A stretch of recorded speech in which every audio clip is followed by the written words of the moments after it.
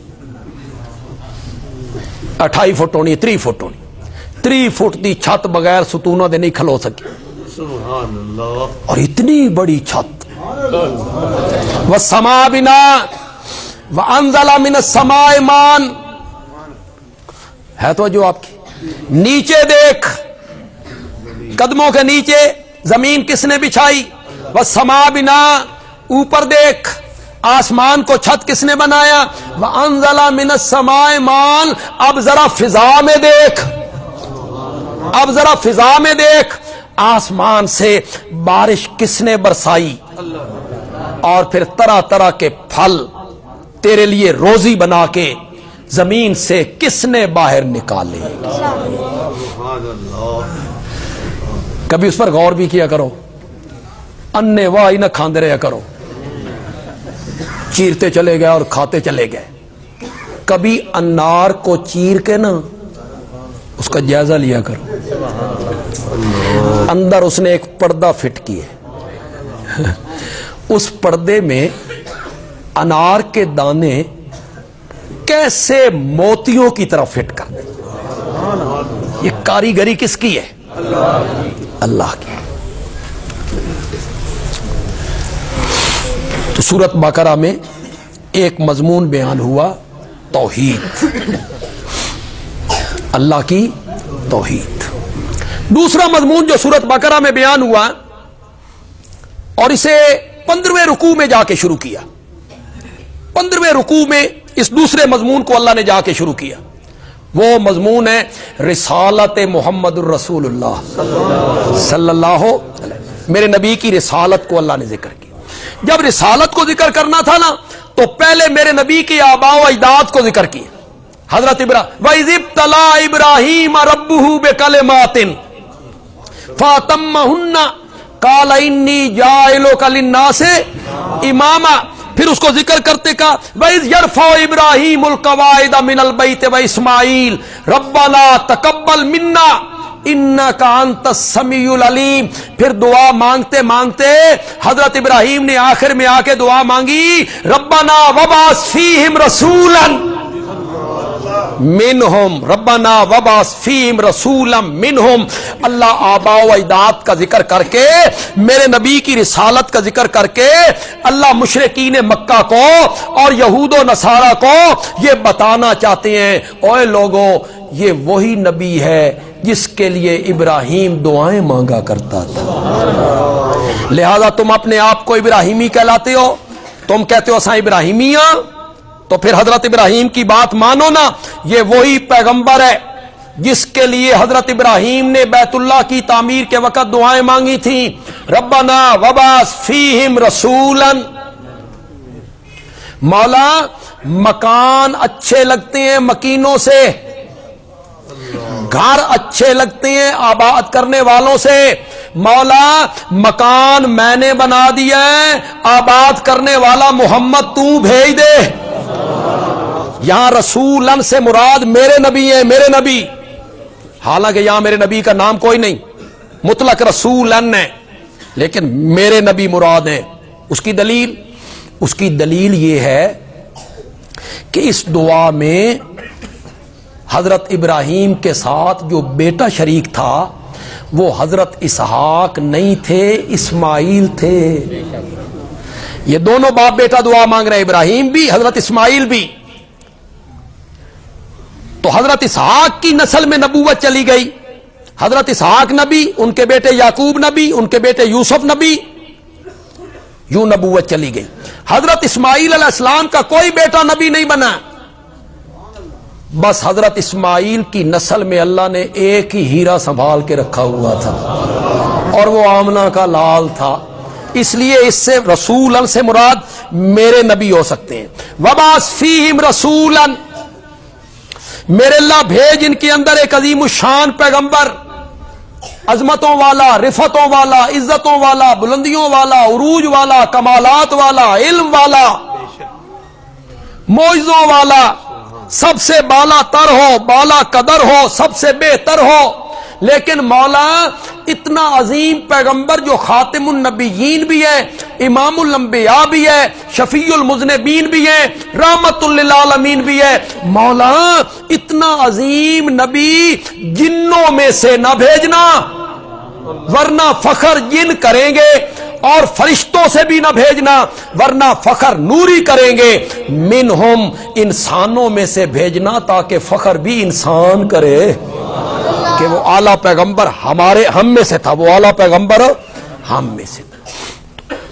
رسالت محمد الرسول اللہ صلی اللہ علیہ وسلم کو ذکر کیا.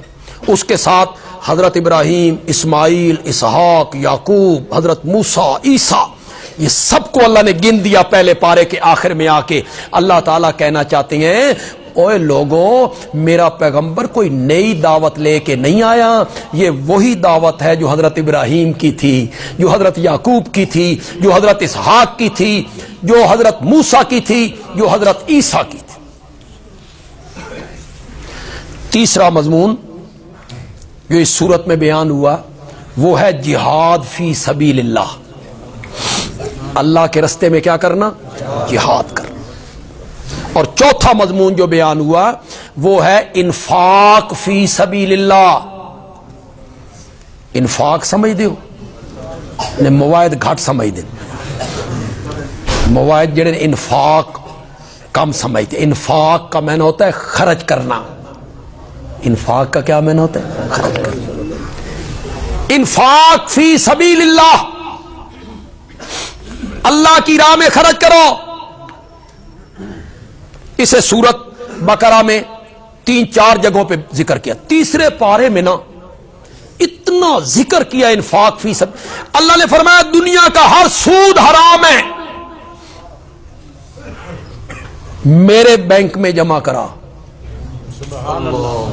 تن کی نفع دینا بینک والیاں 3%، 4%، 7%، 9%، میرے بینک میں جمع کرا، میں تمہیں 1 روپے کے 700 روپے واپس کروں گا.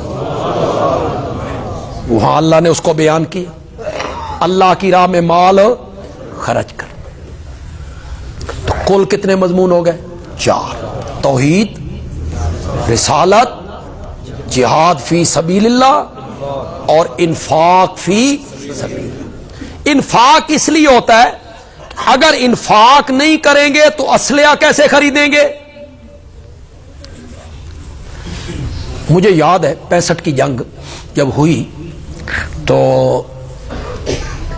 وہ بڑی جذباتی جنگ تھی، بڑا ولولہ تھا قوم میں. تو اس وقت ہوتے تھے ٹیڈی پیسے. 100 پیسے کا 1 روپیہ، 100 پیسے کا 1 روپیہ، اسے ٹیڈی پیسہ کہتے ہیں. وہ ٹیڈی پیسہ بھی کام آتا تھا، اس سے چیز ملا کرتی تھی.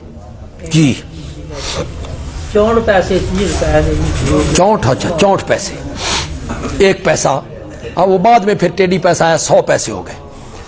تو یہ مطلب تسی سب تو وڈے ہو، تمہیں صحیح شعور ہے. تو اس وقت جنگ ہوئی نا ہماری ہندوستان سے، تو سرگودا تو مرکز تھا نا اس جنگ کا. سرگودا یعنی چاروں طرف سے ہوائی حملے سرگودا پہ ہوتے تھے، توپوں کی گھن گھرج ہوتی تھی، بڑا عجیب ایک منظر ہوتا تھا. تو حکومت نے اعلان کیا کہ ہر بندہ 1 پیسہ روز دے نا تو اس سے ٹینک خریدا جا سکتا ہے.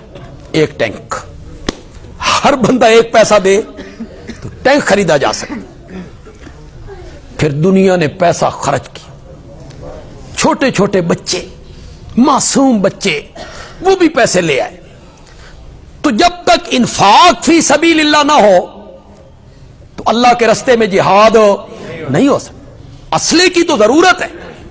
اسلحہ تب بھی خریدا جائے گا کہ قوم اللہ کے راہ میں مال خرچ کرے گی. تو پھر ایک مضمون بیان ہوا جہاد فی سبیل اللہ اور ایک مضمون بیان ہوا انفاق فی سبیل اللہ کہ اللہ کی راہ میں مال خرچ ہو. یہ جو اب میں 5ویں اور 6ٹھے مضمون کی بات کر رہا ہوں یہ ہم طالب علموں کو پڑھایا کرتے ہیں. یہ ہے بڑا مشکل لیکن انشاءاللہ میں تو سمجھا لینا انشاءاللہ. لیکن آپ کی توجہ ہوگی پھر آپ کو سمجھ آئے گی. جہاد کا مضمون بیان ہوا کہ اللہ کے راہ میں کیا کرو؟ جہاد کرو. جہاد وہی قوم کر سکتی ہے جو منظم ہو, منظم مربوط ہو. ان کے آپس میں اختلاف ہوں, قوم کے آپس میں جھگڑے ہوں, لڑائیاں ہوں تو وہ لوگ کبھی کفار سے جنگ نہیں کر سکتے. جہاد فی سبیل اللہ کے لیے ضروری ہے کہ قوم منظم ہو, ان کے مابین اختلاف نہ ہو. چنانچہ قوم کو منظم کرنے کے لیے نا سورۃ البقرہ میں اللہ نے کچھ انتظامی قانون بیان کیا. ان قانونوں پہ عمل کرو تاکہ تمہارے آپس کے اختلاف کیا ہو جائیں.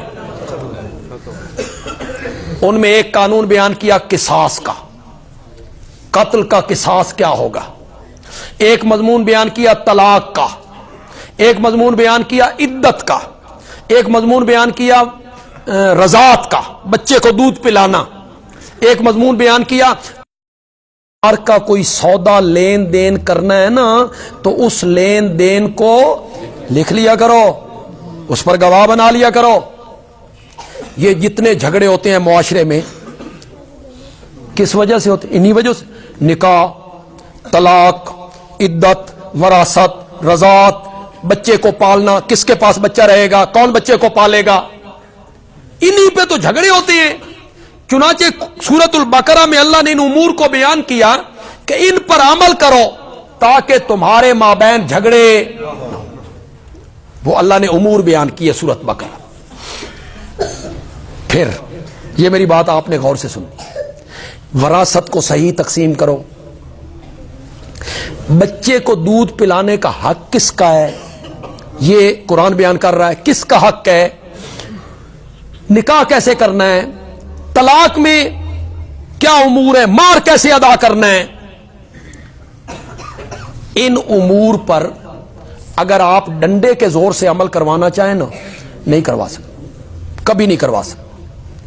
ان امور پر عمل تب ہوگا جب بندوں کے اندر بدلیں گے. کیا بدلیں گے؟ اس میں اللہ کا خوف آئے گا, خشیت الہی آئے گی, اللہ کا ڈر آئے گا, خوف آئے گا, تو پھر بندے ان امور پر کیا کریں گے. ہم میں سے کتنے لوگ ہیں جو بہنوں کو وراثت میں حصہ دیتے؟ انگلیوں پر گنے جائیں. کوئی نہیں دیتا. کہتے ہیں جہیز نہیں دے دیتا. جہیز دے دیا نا. کیوں جہیز؟ جہیز تو آپ نے خوشی سے دیا. اگر باپ مر گیا 3 کروڑ چھوڑ گیا, 3 کروڑ, اس کا ایک بیٹا ایک بیٹی ہے, بیٹی کو کتنا ملنا ہے؟ 1 کروڑ. 1 کروڑ ملنا ہے. لڑکے کو 2 کروڑ ملنے اور لڑکی کو 1 کروڑ. کتنے ہم میں سے لوگ جو اپنی بیٹیوں کو اپنی بہنوں کو وراثت میں حصے دار بناتے ہیں؟ کتنے لوگ ہیں جو نکاح اور طلاق اور عدت اور بچے کو دودھ پلانا یا بچہ کس کے پاس رہے گا اس پر وہ شریعت کے مطابق عمل کرتے ہیں؟ کتنے لوگ ہیں؟ جبر ہے, زبردستی ہے. قرآن نے کچھ امور بیان کیے اصلاحی. کیسے؟ پہلے کون سے امور تھے؟ انتظامی. اب کون سے امور ہیں؟ اصلاحی, جس سے اصلاح ہو. وہ کیا ہے؟ روزہ, نماز, حج، زکات، ان چیزوں سے بندے کا اندر بدلتا ہے، دل میں ان الصلاۃ تنہا عن الفحشاء والمنکر، حج سے اندر بدلتا ہے، نماز سے بندے کا اندر بدلتا ہے، روزے سے کتب علیکم الصیام کما کتب علی الذین من قبلکم لعلکم تتقون، تاکہ تم کیا بن جاؤ؟ پرہیزگار بن جاؤ۔ جب تک دل میں اللہ کا خوف نہیں آئے گا، بندہ وراثت، دیت، قصاص، طلاق کے امور پر عمل پیرا نہیں ہو سکتا۔ اس لیے سورۃ بقرہ میں اللہ نے نماز کا ذکر کیا، روزے کا ذکر کیا، حج کا ذکر کیا، تاکہ لوگوں کے اندر بدلے، خوف خدا آئے، اللہ کا ڈر آئے، اور اللہ کا ڈر آئے گا تو وہ انتظامی امور پر کیا کریں گے؟ تو کل کتنے مضمون ہوئے؟ 6۔ آپ سے کوئی پوچھے کہ سورۃ بقرہ میں کل کتنے مضمون بیان ہوئے تو آپ نے کیا کہنا ہے؟ 6۔ سب سے پہلے توحید، اس کے بعد رسالت محمد الرسول اللہ، رسالت پہ جو 2 شبے تھے ان کے جواب، توحید پہ 3 شبے تھے ان کے جواب، پھر ایک مضمون بیان ہوا جہاد فی سبیل اللہ، اللہ کی راہ میں کیا کرو؟ جہاد کرو۔ پھر ایک مضمون بیان ہوا انفاق فی سبیل اللہ، اللہ کی راہ میں مال خرچ کرو۔ پھر ایک مضمون بیان ہوا انتظامی قانون، کس لیے؟ لوگوں کو منظم کرنے کے لیے۔ کیوں منظم کرنا چاہتے ہیں؟ تاکہ یہ جہاد کر سکے۔ پھر کچھ امور بیان ہوئے انتظامی، وہ کیوں؟ تاکہ لوگوں کا اندر بدلے، نماز پڑھ کے، روزہ رکھ کے، حج کر کے اندر بدلے، اللہ کا ڈر آئے، تاکہ وہ امور انتظامیہ پہ عمل کر سکیں۔ کل کتنے مضمون ہو گئے؟ 6۔ اب آپ سنیے گا، قوم کا اندر بدلنا چاہیے۔ اب میں نے 6 مضمون سے شروع کر لیا ہے۔ قوم کا اندر بدلنا چاہیے، ان میں خوف الہی ہونا چاہیے، ان کے دلوں میں اللہ کا ڈر ہونا چاہیے۔ کیوں اصلاح کرنا چاہتے ہو؟ اس لیے اصلاح کرنا چاہتے ہیں تاکہ یہ منظم ہو، انتظامی امور کو مانے، ہماری شریعت کے مطابق زندگی گزارے۔ ان کو منظم کیوں کرنا چاہتے ہو؟ اس لیے کہ پھر یہ اللہ کی راہ میں جہاد کریں۔ جہاد کیوں کروانا چاہتے ہو؟ اس لیے کہ نبی پاک کی رسالت کو تسلیم کروایا جائے۔ اور نبی پاک کی رسالت کو تسلیم کیوں کروانا چاہتے ہو؟ تاکہ لوگوں سے یہ منوایا جائے اعبدوا ربکم۔ تو سارا خلاصہ پوری سورت کا آ کے نکلا اس میں، یا ایھا الناس اعبدوا ربکم، اے لوگوں عبادت کرو، تو صرف اور صرف کس کی عبادت کرو؟ اللہ تعالیٰ عمل کی توفیق عطا فرمائے۔ الحمدللہ رب العالمین۔